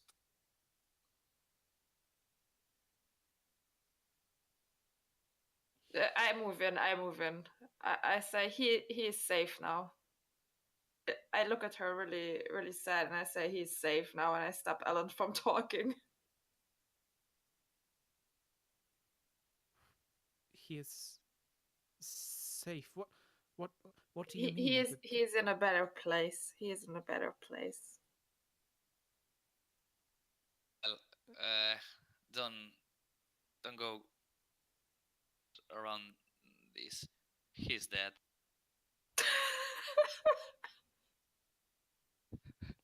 You see How for like cold. for like a couple of seconds, Selwyn just kind of looks down at the ground, and she has this pained expression on her face. And eventually she looks back up, kind of recomposes herself, and um, she just strides, like kind of power walking past you all to this table that's covered in weapons, and picks out like a kind of long, kind of a short sword that's about as long as her forearm, and then walks back into the entryway towards this giant spider that she killed earlier, and she just goes up to it, and she just like stabs into it and starts like ripping down the inside, like she's trying to like rip it open. And she just has this like completely dead look on her face. There's like um green, grey, and purple like fluids and like spider guts basically like pouring out, and she is just like carving into this spider, like using all of her weight. And like as she keeps going, like she as she's stabbing, you see her go from like stoic and stone faced, no emotion, to just like on the edge of tears, until eventually she like falls to her knees and just kind of drops the sword at her side and is sobbing in front of this giant spider.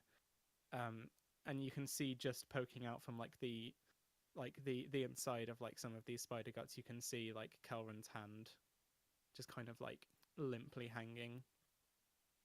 I go over to her and hug her. Now I don't hate her anymore. She has feelings. When you Yeah. go to hug her, there's like a couple of seconds when she's just like sobbing and accepting of it, and then she kind of like slowly stands up and like gently pushes you away, and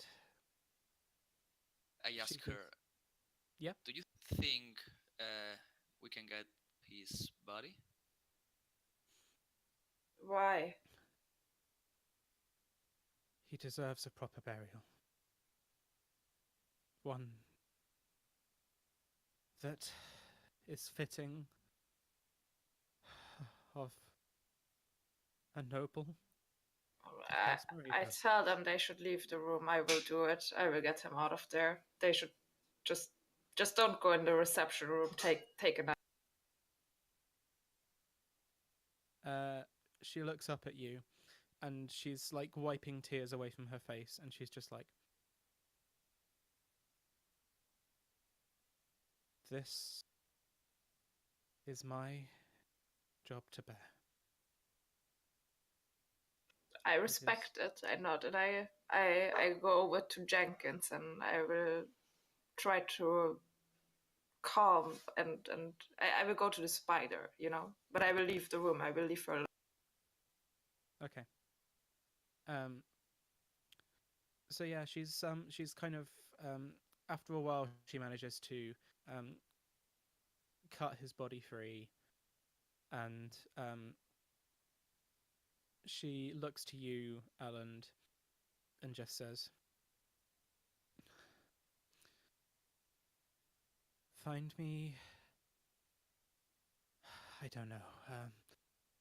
Some chairs. Break down the wooden chairs. We need to build a pyre." She want to burn him inside the house. Not inside the house. Okay, that's good. I'm just going to the dining room. Mm-hmm. That the window in the of the place is like broken. Yeah, this window down here is just like there's just shattered glass all over the dining room. Let's go there and well, I start gathering all these chairs in the outside Mm-hmm. around. So yeah, cool. Um, yeah, that's easy enough to do. Um, Jenkins is kind of Idris, when you return into the consulate office, Jenkins is kind of standing there. Like, he's still got his kind of shield up and his sword in his hand, but he's just kind of like standing on guard defensively in front of this spider, which is still kind of blinded and seems to be trying to feel its way around the room, but basically seems to be docile. It doesn't seem to be attacking anymore. And he's just like, he looks towards you and he's just like, I guess we won. Yeah, you did a good job, Jenkins. I put on my smile again. You did a really good job. I'm proud of Thank you. That was I never and he looks down at like one of the dead bodies and he's just like, I've never killed anyone before. you. You didn't kill them. You just sent them to a better place. He looks down at like the decapitated head that's lying on the floor somewhere, and Oopsie. he's just like, okay, yeah, let's go with that. Okay, see? What do I know about the spiders? Do they live in nature? So could I let the spider just run and it would make its way? Or does it need instruction? You get the sense that like you give me a nature check actually.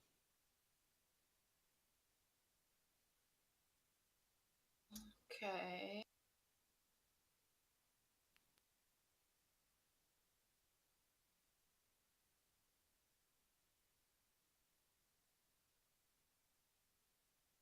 Okay, 14. You know that these definitely like they do exist in nature and they do have kind of like their own like not like a society, but they have like a like they have like communal webs and things like that. But you're not sure where the nearest one of those would be, and you get the sense from this particular spider that like it's been trained to take like orders, and now it doesn't have any orders being given to it. It's just going to kind of exist. So I have to find a new owner for it. What is the mother of Ellen? Sorry? What is Ellen's mother doing? She has managed um, to kind of cut him free, and she appears to have just come back downstairs with kind of a change of clothes for him, like a kind of it looks like it's kind of like in House Morevo gold and like his house colors. And she appears to have got like this kind of ceremonial set of robes, and is in the process of kind of like taking off like the bloodied and torn clothing and putting on his like ceremonial robes. Okay, so I walk up to her and tell her that I know that this is the probably worst timing for me, but there is another spider, and this poor creature needs a new master. And I think the best thing would be to do to find a master who won't use it for killing other people. Do you maybe know somebody who could handle a spider and use it for good purposes? She looks up at you, and then she's just like, she just gestures to like all of like the like ruined chaotic mess that is currently her home, and she's just like, in Sakani, this is normal in Sakani. If you're looking for someone who isn't going to use a weapon to kill, you're not going to find one here. And she like gestures to like there's the table full of weapons, and she's just like, this is our cloakroom. When people come to visit us, they don't come with hats. scarves, you know, civilized things. They come with knives, daggers, axes. This is the kind of people that we are dealing with. These are the kind of people who do things like this. And then she just like gestures towards like her son, like his body, and is just like, you're not going to find anyone in Sakani who is going to use that beast for anything other than acts like this. Okay, then can I tame it? Will it listen to me? Enter the room after breaking those chairs, and I hear half of the conversation. Say, I understand that you are hurt by the loss of my brother. I too, but come on, you knew the game you were playing, and sometimes you even enjoyed it. So get personal. Come on, burn him and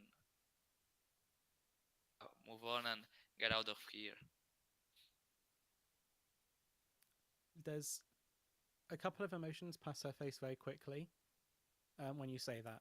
The first one is just like deep, deep anger towards you, but then that very quickly passes when you say like you knew the game you were playing and you enjoyed it.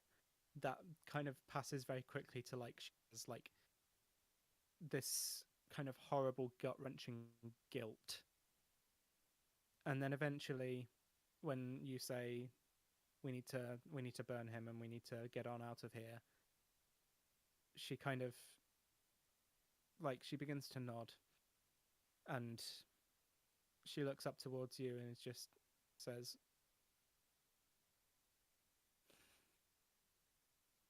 yes, yes, you are quite right, and sometimes things like this happen. It is our way. We need to be focused on the next step. We need to get to safety. And then we need to plan revenge. But first of all, we need to say goodbye to your brother. And she stands up and she looks kind of strengthened, and she walks up to you, Elland, and for about the first time in probably 6 or 7 years, she gives you a hug. And then she kind of like releases the kind of the hug and steps back and just says, I may not always give you credit for it, but you do have a knack for knowing the right thing to say. You're more like your father than you realize, you know. And then she picks up Cowan's body and heads off into the dining room. I just like see her like going with the body, and I lean my head in a way that I try to connect my only my two neurons together. So what was that? I just lean my head trying to understand what happened and what changed between us, but I don't really care, honestly, and I just follow her. Mm-hmm. So yeah, she carries him out through the broken glass, um, and she lays him on top of this kind of bundle of broken chair pieces that have been arranged into um, a small but functional funeral pyre for him. Um, and then she takes out from inside her robe. She takes out a small kind of ceremonial-looking dagger, and kind of engraved on the hilt of it. There's the crest of House Morevo, and she lays him down so that he has his arms kind of crossed over his chest and the dagger laying on top of his chest. And then she reaches and puts her hand down to her side, and with the kind of tip of her staff, it briefly ignites with flame, and she uses that to light the funeral pyre. And as she's standing in front of it, you hear a song which is kind of half remembered from your childhood. You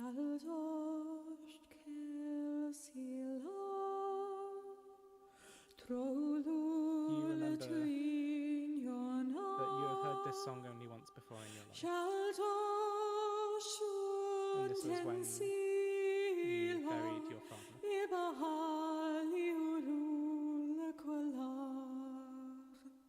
She's kind of struggling to stay standing resolute and singing without the emotion overtaking her.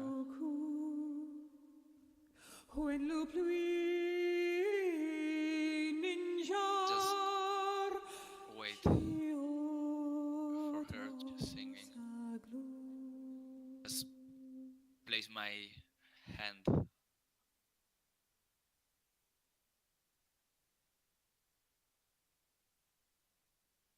She, after finishing to sing, stands and watches as the flames begin to catch properly and begin to spread along the length of the pyre.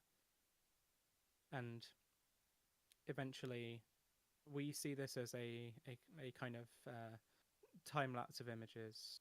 We see her standing there with the flames spreading. Then we see the pyre at kind of full strength, and then finally we see, after the whole pyre has burned away, and there's just ashes and a charred skeleton. She is still standing there, and she hasn't moved. And you see, in amongst this mound of ashes, you see the skeleton, and you can see the dagger still placed on the chest. And she doesn't seem to be moving. I just feel like the tears in my eyes. Did our best to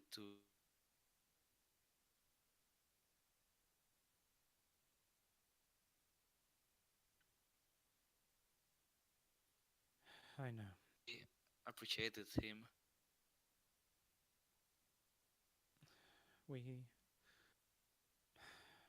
We all did our best. Sometimes our best is not enough. And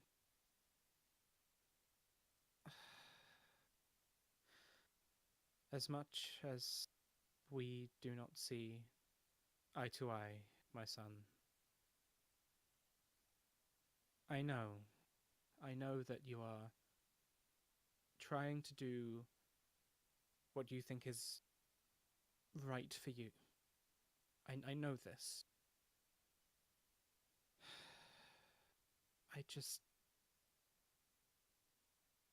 And she looks into the dining room, and you can see kind of through the broken glass, you can see one of the only family portraits that was done of you when you were basically still children. And she looks back down towards the pile of ashes, and she just says, I have buried my husband. I have buried my son. I will not bury another. And she just looks to you, and she reaches down into into the midst of the ashes, and sifts through them a little bit. And in there is a small silver ring, and she looks towards you and holds it out and says, "You are the heir now. Everything that we are will one day pass to you." Y-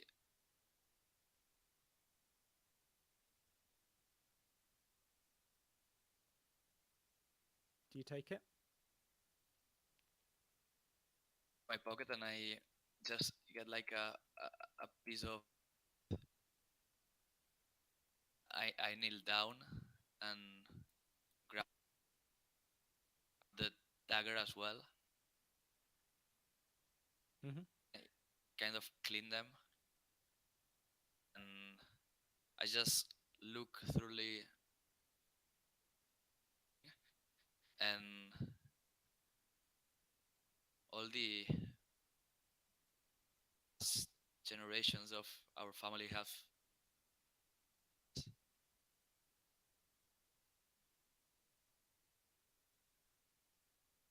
How old is this ring?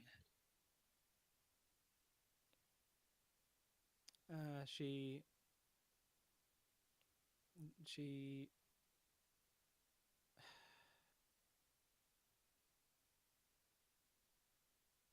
she doesn't seem to look up towards you. She's still kind of transfixed on this on the funeral pyre, but she says, "I cannot be sure. Generations, at least, passed down through at least your grandfather. I believe your great grandfather. We live a long time, or we're supposed to live a long time. Could be thousands of years old, for all I know."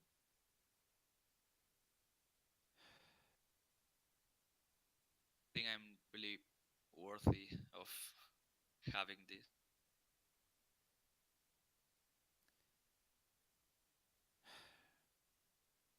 Worthy, maybe not. But I believe Kelvin would want you to have it. And he saw something in you that I never did. Perhaps I still don't, in truth. But he was smart. He was wise. He was kind. All of the things that I am not. And if he saw fit to leave this with you, as I believe he would want, I am not one to argue. And like it or not, when I die, you are all that survives of our branch of House Morevo.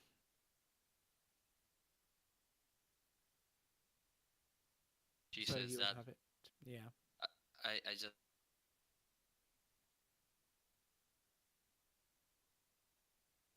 my fist and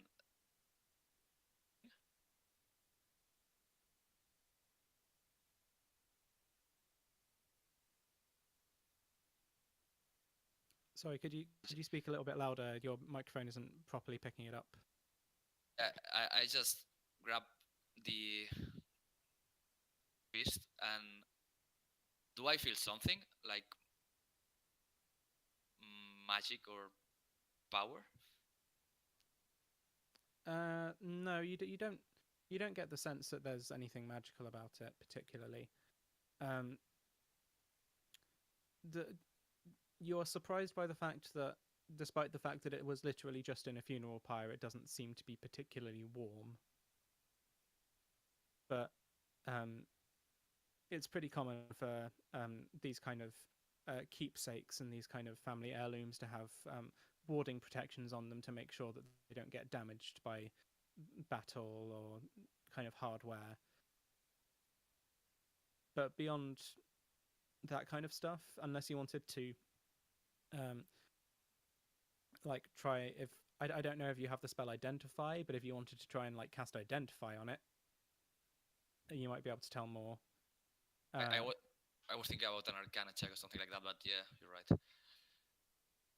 Yeah, I mean, you can do an Arcana check.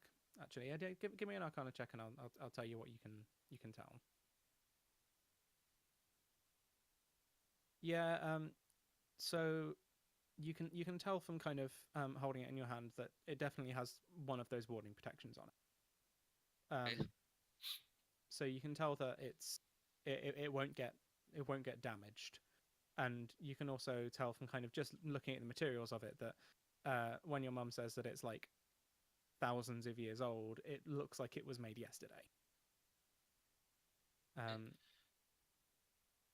But you can't tell if there's anything more to it. Okay, I just tell my mother, well, if that's what I wanted, I will keep it. And the ring inside my pocket.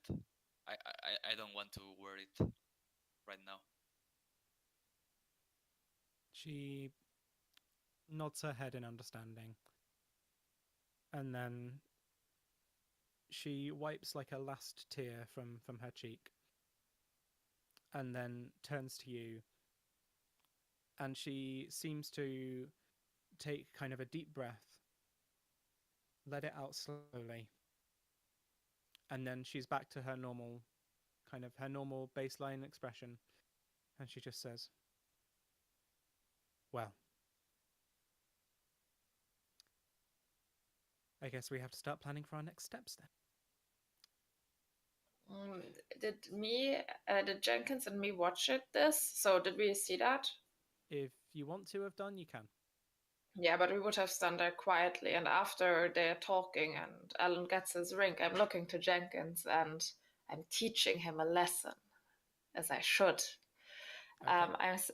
I look at him and said, you see, Jenkins, this is a really important day in your life. We lost a friend in a fight because people have dark sides in their hearts, but it shouldn't make us seek revenge. We should try to create a world that won't let things like that happen again. I'm trying to tell him that the right thing to do now is not to seek revenge. The right thing to do is to make people less aggressive, because the mother said that she wants revenge, and I try to tell him that that's not the. Okay. So Jenkins is kind of he's listening to you. He's kind of half listening to you, half not for a little while, and then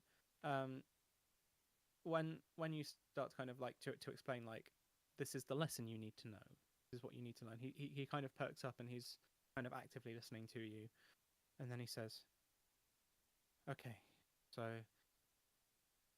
revenge is wrong. So if someone attacks us and then they run away, and should we try and kill them or should we let them run? Is that revenge?" Revenge is a weird thing. it's like if you seek revenge, you let darkness in your heart, and you want to keep the light. You shouldn't anger and you shouldn't have hate in your heart. If somebody is attacking you, of course you should defend yourself, but maybe first we should try to talk to them and see whether they have also hate in their hearts. Some people have too much darkness inside of their souls, so we can't help them anymore. We have to send them to a better place. But if we think there is just a slight little bit of light in them, we should try to grow it. Okay. And sometimes How- forgiving people is the way how you grow the light in their hearts. Because if you forgive them, they will learn that they will be happy about it, and they will learn that they can maybe also forgive and make somebody happy. Give them the same feeling. He nods, and you can see that he's trying to kind of wrestle with this in his brain, like trying to put all this together. And after a little while, he looks up at you and he just says, "I I think I understand." You will, with time. Okay. For now, I'll follow your lead. I I'm not really sure how I figure out who has darkness in their souls or who has light. I don't really understand that yet, but Dol'ara I'll will get show it to you when you're ready. when I'm ready. Okay. Yeah, when I'm ready. Good. And now I'm looking to the mother of Elland and ask her what are the next steps. She she says, "I think it is high time that we found out what our exit strategy is. Give me a moment." And she um, raises up her staff into the air, and kind of moves it in a kind of semicircular motion for a second before gently placing it down to the ground and then placing her ear against the kind of crystal that's in the top of it. So, Kada, you are in the middle of, well, you've pretty much just only just in the last minute or so come back to consciousness, after your fight with Victor, when you hear from inside of your head, almost like an invasive thought, and all it says is, "Kada, if you are still alive, we have come under attack. We have lost Calrund. Elland is still alive. We have a couple of new allies," and looks towards Idris and Jenkins. And then she says, "If we have an exit strategy, please just reply to this message and tell me so. If you can give me a time estimate, any instructions, please do." How do I reply to it? When basically you get the sense that you can just kind of like think a reply back. You've got messages from her in this way before. Okay. You can basically just think a reply to her and she'll hear it. Okay. So I sort of, presumably, if I'm just thinking, then I can sort of give her a impression, like an overview of what's just happened to us. Yeah, you have to think it as in the form of like a sentence, Okay. because that's how the spell message works. Mhm. So you can't just be like general sense of thing. You have Okay. to be like these words. Okay. Okay, so I will think for a second. We have an extra exit strategy, but don't currently have a time limit, a time estimate. I've just recovered from quite a painful battle, so I'm gonna need a bit of time. And we're having to wait for an acquaintance of said exit strategy. So that we'll hopefully hear from them within the next day, but more than that I can't give you. Okay. She, after a few seconds, she basically has to like recast the spell, and then she can contact you again. Okay. And then she says, "I understand. I will.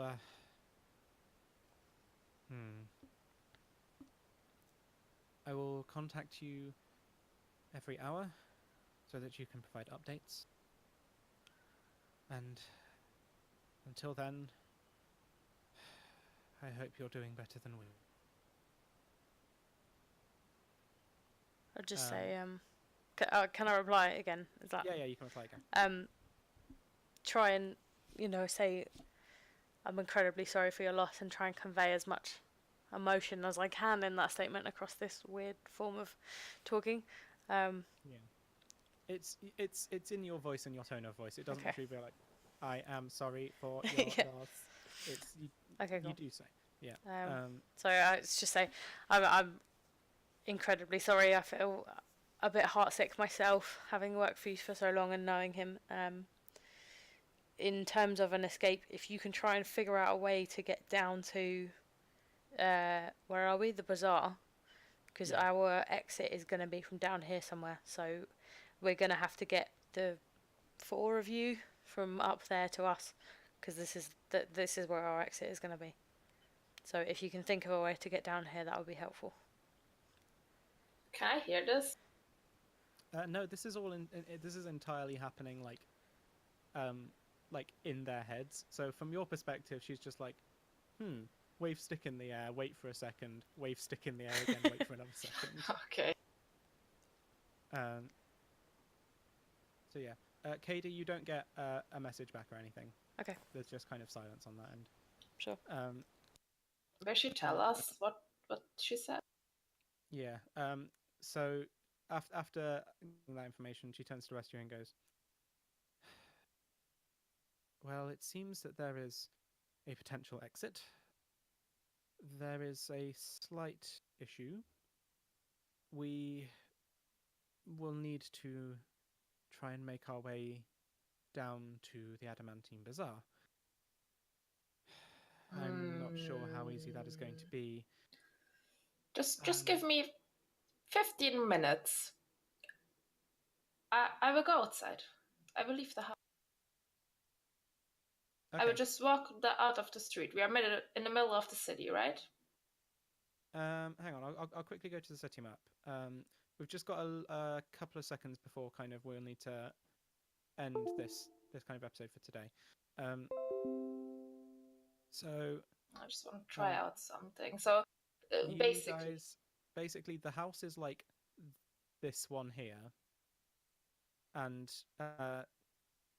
it's all kind of blocked off around the back, and like there's the Shogunate Plaza is basically like if you walked out of the house onto a street like the Shogunate Plaza would be, it's like a big square. Okay, and there are a lot of people? Yeah, there's a lot of people from kind of like the fancy mansions and stuff, who are all kind of crowded in the Shogunate Plaza, because you can see from there kind of down the hill to the Blade Pit, and that you can still see like the crackling like arcane energy and smoke and flames and stuff. How big is the spider exactly? That's what I'm thinking about. When I go outside, do people seem to recognize me? Do guards seem to recognize me? Do I have the feeling that I'm watching? Make a perception check.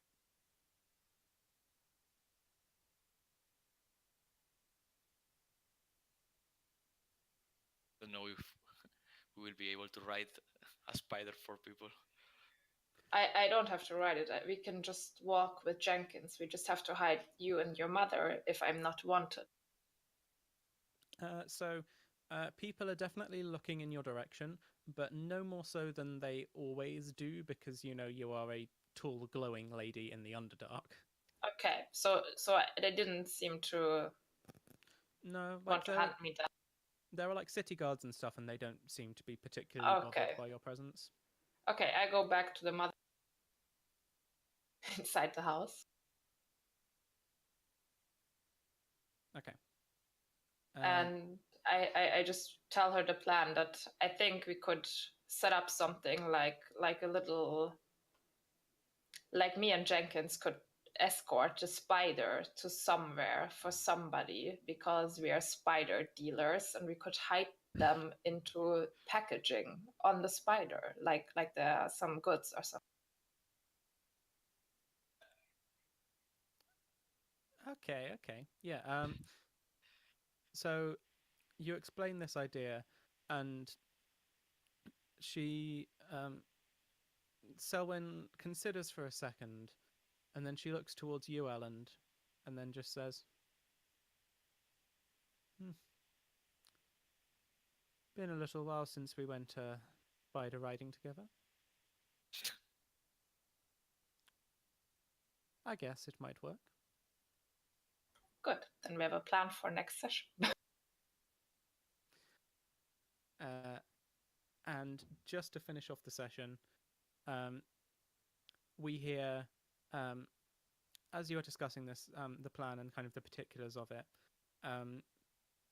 we hear a loud knock on the wooden door at the front of the Marivo Manor.